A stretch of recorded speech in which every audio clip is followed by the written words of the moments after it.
तो आज हम पढ़ेंगे एनसीईआरटी साइंस क्लास 10th का चैप्टर नंबर 11 इलेक्ट्रिसिटी। आज हम लोग इसके पूरी रीडिंग करेंगे।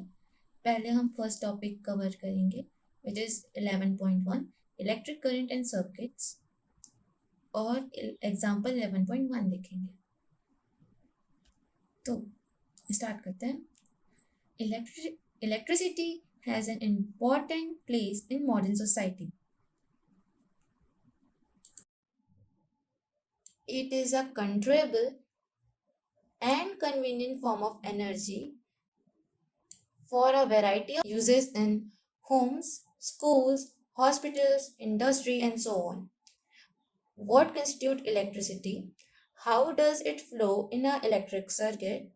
What are the factors that control or regulate the current through an electric circuit? In this chapter, we shall attempt to answer such questions. We shall also discuss the heating effect of electric current and its applications. So this is the introduction paragraph. उसमें इसको ज़्यादा नहीं बताया गया, बस ये बताया कि हमारे मॉडर्न सोसाइटी के लिए इलेक्ट्रिसिटी बहुत ही ज़्यादा इंपॉर्टेंट चीज़ बन गई है, विच इज़ ट्रू, क्योंकि हम लोग इलेक्ट्रिसिटी के अलावा और कुछ कर नहीं सकते. Like electricity is the most needed thing. ये एक ऐसा फॉर्म ऑफ एनर्जी है जो कंट्रोलेबल है, मतलब हम इसको आसानी से कंट्रोल कर सकते हैं और कन्वीनियंट है, हर कोई इसे यूज़ कर सकता है और लाइक बहुत सारी जगह से यूज़ करते हैं. हम इन्हें घरों में यूज़ करते हैं, स्कूल्स में यूज़ करते हैं, हॉस्पिटल्स में यूज़ करते हैं, इंडस्ट्रीज में यूज़ करते हैं. ऑलमोस्ट इलेक्ट्रिसिटी हर जगह यूज़ होता ही है. तो अपन अब डिस्कस करते हैं इलेक्ट्रिक करंट एंड सर्किट के बारे में. We are familiar with air current and water current. We know that following water constitute water currents in rivers. Similarly, if the electric charge flows through a conductor, for example, through a metallic wire, we say that there is an electric current in the conductor. In a torch, we know that the cell or a battery, when placed in proper order, provide flow or an electric current through the torch bulb to glow. We have also seen that the torch gives light only when it switches on. What does a switch do? A switch makes a conducting link between the cell and the bulb. A continuous and closed path of an electric current is called electric circuit. Now, if the circuit is broken anywhere or the switch of torch is turned off, the circuit stops flowing and the bulb does not glow. So इस paragraph में basically हमें electric charge के बारे में बताया कि like अगर कोई इलेक्ट्रिक चार्ज है जो एक कंडक्टर के थ्रू पास हो रहा है, फ्लो हो रहा है. जैसे एक मेटेलिक वायर ले लो, कोई भी मेटल का वायर ले लो, तो उसे हम बोल देते हैं कि इलेक्ट्रिक करंट है कंडक्टर में. ठीक है. तो इसे अच्छे से समझाने के लिए लाइक इलेक्ट्रिक करंट का काम क्या है, इसे अच्छे से समझाने के लिए हमें एक टॉर्च का एग्जांपल दिया गया, जिसमें हम जैसे जानते हैं कि हम सेल या फिर बैटरी लगाते हैं टॉर्च में, जिससे चार्ज का फ्लो चालू होता है, जिससे चार्ज फ्लो होने लग जाता है, या फिर हम बोल सकते हैं इलेक्ट्रिक करंट फ्लो होता है और जो टॉर्च बल्ब है वो जलने लग जाता है. और हम ये भी देखें कि जब टॉर्च है वो तभी हमें लाइट देता है जब हम उसको स्विच ऑन करते हैं. अब ये स्विच का क्या काम है, ये बात देखते हैं. एक स्विच का काम ये है कि जो कंडक्टिंग लिंक है वो बनाएगा सेल में.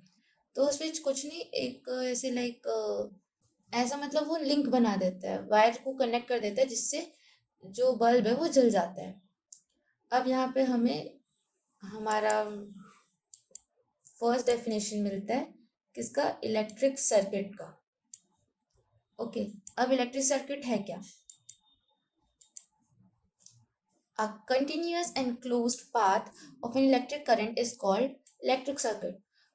It's nothing special. like यहाँ पे हम देखते हैं एक कंटिन्यूस पाथ है, मतलब वो जो पाथ है वो कनेक्टेड है, कहीं पर उसके ब्रेकेज नहीं आई है, और क्लोज्ड है, ऐसे नहीं कहीं से ओपन हो गया है, और कंटिन्यूस है. ऐसा नहीं कि भाई इधर गया फिर वो वायर चेंज हो गया, सबसे नहीं है। तो फिर उस क्लोज पाथ को हम लोग इलेक्ट्रिक सर्किट बोलते हैं। Okay, now if the circuit is broken, अगर सर्किट कहीं से ब्रोक हो गया फिर हम लोगों ने टर्न ऑफ कर दिया, तो फिर जो करंट है वो फ्लो नहीं करेगा और जो बल्ब है वो चलेगा नहीं, मतलब वही करंट ब्रेक हो गया, सर्किट ब्रेक हो गया वहां से। How do we express electric current? Electric current is expressed by the amount of charge flowing through a particular area in unit time. In other words, it is the rate of flow of electric charges. So यहाँ पे हमारा next definition मिल गया, which is electric current का definition. Electric current को हम लोग simply ये बोल सकते हैं कि जो अमाउंट ऑफ चार्ज है, जितना चार्ज एक पर्टिकुलर एरिया में एक पर्टिकुलर टाइम में या फिर एक यूनिट ऑफ टाइम में पास हो रहा है, उसे इलेक्ट्रिक करंट बोलते हैं। In circuits using metallic wires, electrons constitute to flow charges. However, electrons were not known at the time when the phenomena of electricity was first observed.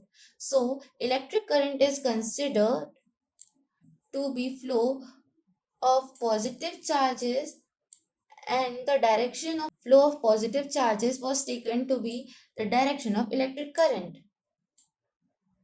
तो क्या हुआ था, अपन इलेक्ट्रिक करंट का दूसरे तरीके से ये भी बोल सकते कि वो जब rate of flow of charges, जो चार्ज है वो कैसे कितने टाइम पे वो फ्लो कर रही है।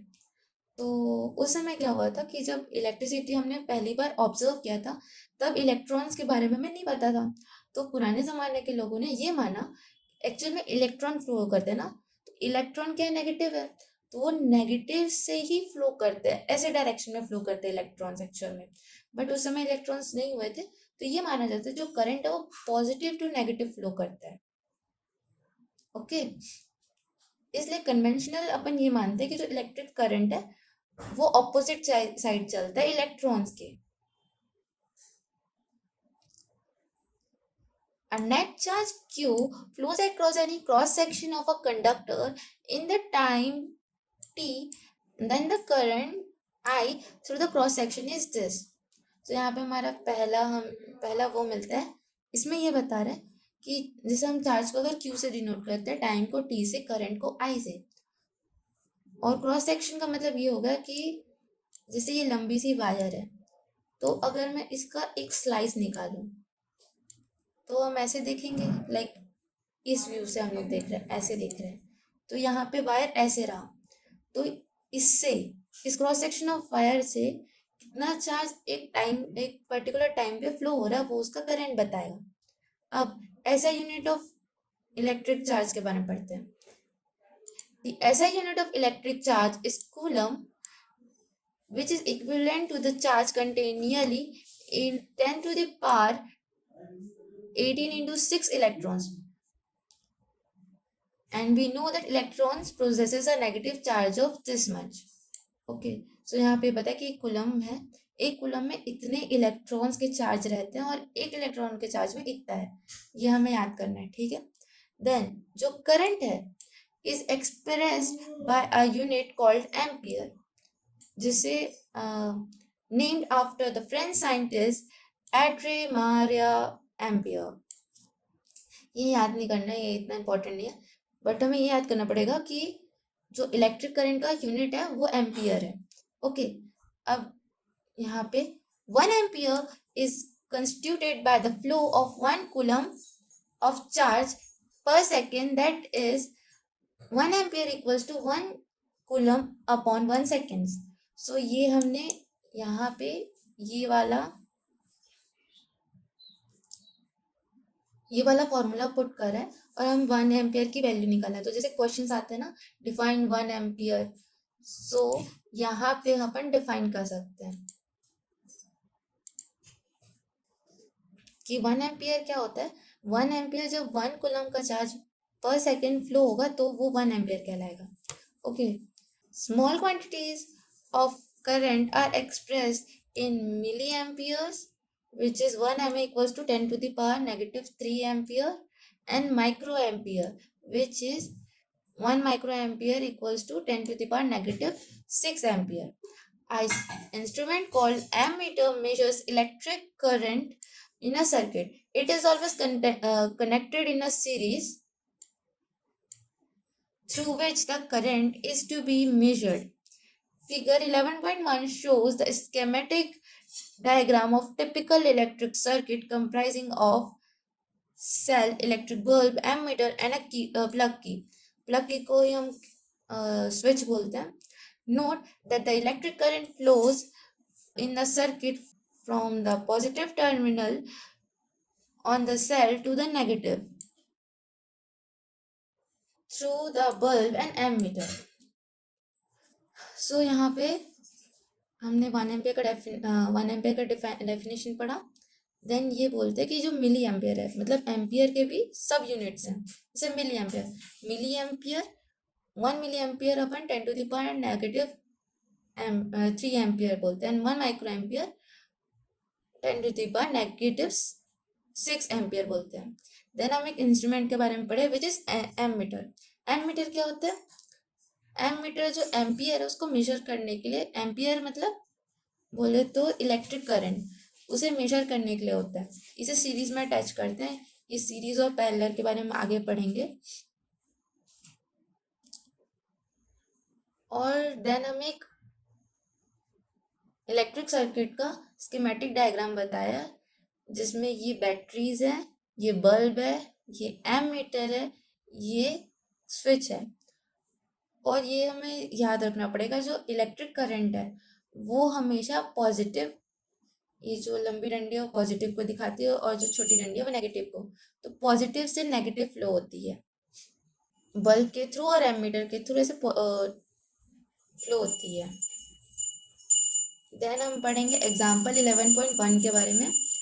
एग्जाम्पल 11.1 क्या में अपन को क्वेश्चन मिला है कि एक इलेक्ट्रिक करंट है 0.5 एम्पियर का जो एक बल्ब से पास होता है 10 मिनट्स के लिए. तो हमें amount of electric charge that flows through the circuit, तो सर्किट से कितना इलेक्ट्रिक चार्ज फ्लो हो रहा है, मतलब ये जो हमारा वो है, ये जो हमारा फॉर्मूला है I=QT, इसको हमने पुट किया. तो क्या हुआ यहाँ पे I=QT होता है, तो सी I=QT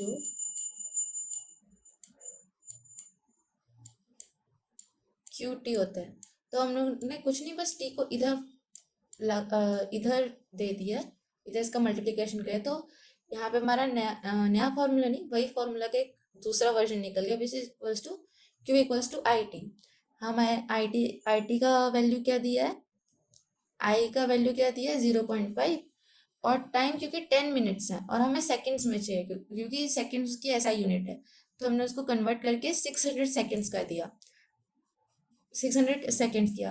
तो इसे मल्टीप्लिकेशन करने पे हमारा चार्ज निकलता है विच इज Q, हमारा निकलता है 300 कूलम्स. एंड यहाँ पे हमारा टॉपिक एंड होता है. देन नेक्स्ट टॉपिक रहेगा electric potential and potential difference. Thank you.